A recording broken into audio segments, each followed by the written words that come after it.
Howdy, Jacob here. Today we're going to do a more in-depth analysis on Celanese Corporation. In our initial review, it looks to be a good price at the current price point. And so I wanted to do a deeper dive. I've reviewed the company's most recent 10K quarterly reports and pulled some statements and comments from there, along with some of my own uh, points that I like to look at. And so just a reminder, everything I say is my opinion. Do what you want with it. And I'm going to initially go over the numbers, with the final set of assumptions I'm going to give based on doing a deeper dive. This isn't the end all be all. I will still have to do a deeper dive, review competitors, see how they compare. This isn't, again, end all be all. And so this is just a deeper dive to hopefully show you guys some of the things that I like to pull from quarterly reports and 10Ks, 10Qs that I think are important when analyzing a business. And so high level Celanese revenue growth is pretty impressive, 6.8 billion in 2014 to 10.9 billion in 2023, with operating margin consistently in the double digits, gross margin 20 to 25%, not bad, and paying a dividend that is not a hefty amount in relation to their earnings. They do have a good return on invested capital. It seems to be consistently double digits. Looks like only 2 years of the last 10 were not, so very impressive. Research and development is going to be about 1 to 2% of their revenue. So not a whole lot of money being taken away from today to hopefully make more in the future through R&D. But again, there's other ways of investing in yourself. 1.8 billion in cash with 1.4 billion short-term debt, 12.3 billion long-term debt. So you can see that they went into a lot of debt for this acquisition right here. And since then, capital allocations mostly going to be debt reduction, maybe share purchases, maybe, and then this dividend that pays out a not so hefty amount of their free cash flow. So let's go over some of the notes that I took from reviewing the business. The first note is their 2023 actions matched what I would have wanted from the company. So again, this is after their acquisition. They're in a lot of debt, and their goal, and something that they followed through with, is to generate record free cash flow through reducing their working capital balances and then reducing their debt while increasing liquidity. So when you have a lot of debt, definitely important to decrease your debt. And in almost all cases, I think increasing and maximizing your free cash flow is incredibly important.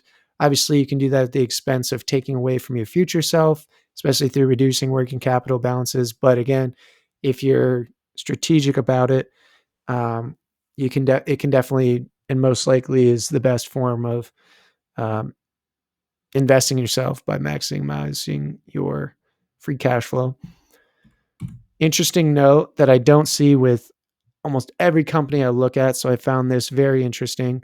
They have a new CEO as of 12/9, and he was previously COO, has worked with the company since 2005, and is only 47. So this individual has worked in the business for at this company, not the business, at this company for almost 20 years, and is now the new CEO. So what that tells me is that he's not going to leave just for a pay increase. He's not going to leave just for extra possible opportunities elsewhere. This is going to be a guy who sticks around, probably, and he's going to likely do what's best for the business, since he himself has been invested in this business from a working standpoint for almost 20 years, 2 decades.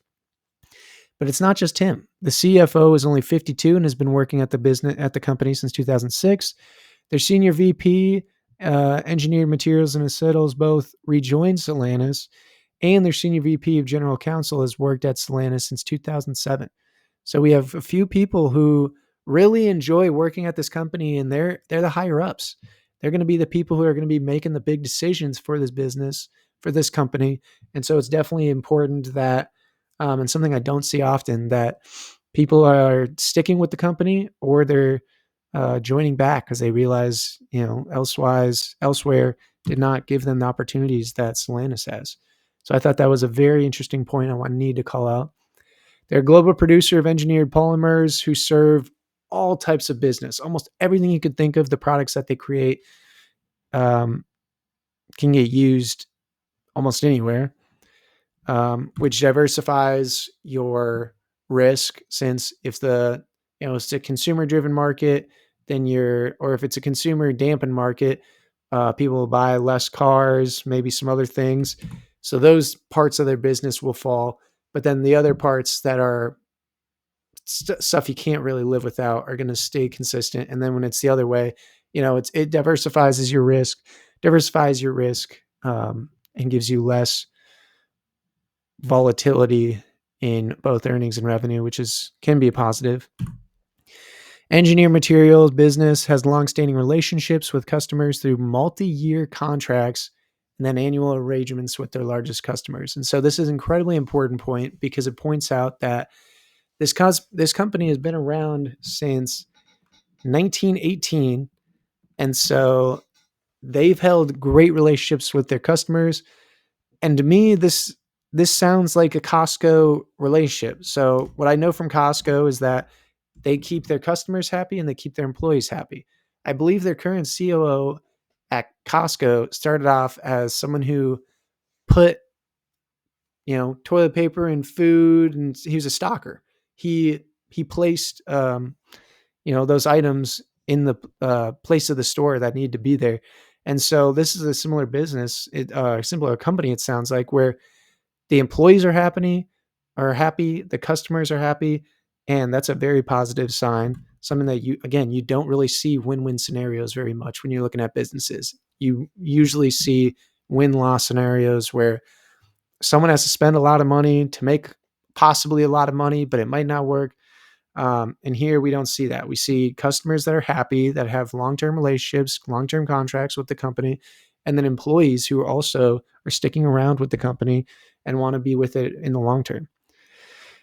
Their reduction of cash from operations and proceeds from asset sales. So they're selling after their acquisition, they're selling off some things to create some cash. Again, that's going to increase your free cash flow since you already have the inventory, you already have those assets.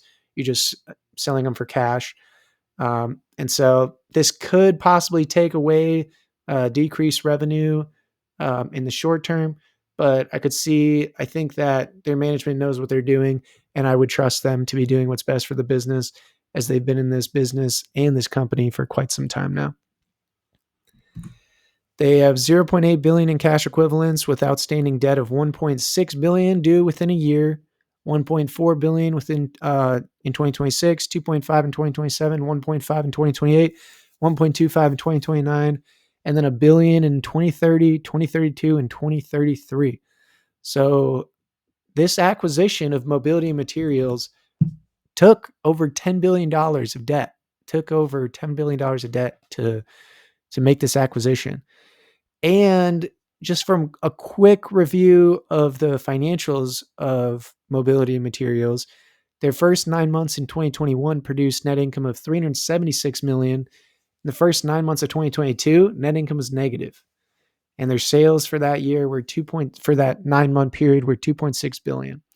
So to me, it sounds like they paid a heck of a lot for a company that in 2022 didn't produce positive net income and did not produce, that much net income in 2021. So even if they produced $500 million, that's a 22 multiple for this business. Did they overpay? Maybe. But it's, again, what they're going to do afterward. What type of advantages have they got from this acquisition? Are they doing a good job of synergy, combining Celanese and mobility and materials to perform as coherently and consistently as possible? And then from a capital allocation standpoint, we have 300% of the last 3 years to acquisition, minus 259 due to debt from issuing a lot of debt for those acquisition, 26% share repurchases, which was, interestingly enough, almost entirely all in the 2021 pre-acquisition, and then 23% to the dividend. So with all those extra things that I looked at, I think I'm dampening the margins. The share change, again, they haven't really done that post acquisition, and then a P based on their enterprise value being so much greater than their market cap. I do think it's a good business though, and one that's very interesting and still looks like a decent price. So it could be a good buy. Do your own research. Hope you enjoy this video.